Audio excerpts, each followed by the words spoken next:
Paano ba nagwo-work ang copy trading? Napakasimple lang guys. Kunwari ako yung master trader, pwede mo akong i-copy. Kung manalo ako, panalo ka rin. Kapag natalo ako, syempre talo ka rin. And pwede kang manalo, pwede ka rin matalo. Kumbaga nagbigay ka lang ng tiwala sa akin na possible na manalo ako dun sa mga trade na ginagawa ko. Pero hindi kami nagagaranti na ikaw ay mananalo kapag nag-copy ka sa amin. Kumbaga ang inuuna ko is meron talaga tong risk kasi hindi naman sure ball na lagi akong panalo dun sa mga trade ko.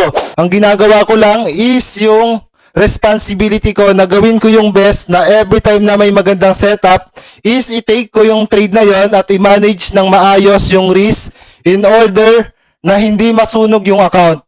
If ever na ikaw ay nagwo-work, busy sa trabaho mo, then may experience ka na sa pagtitrade pero lagi ka pa rin talo, then bago ka pa lang, inaaral mo pa lang ito, pwede ka munang mag-copy sa akin habang inaaral mo ito at pwede kang kumita kapag ka nanalo ako.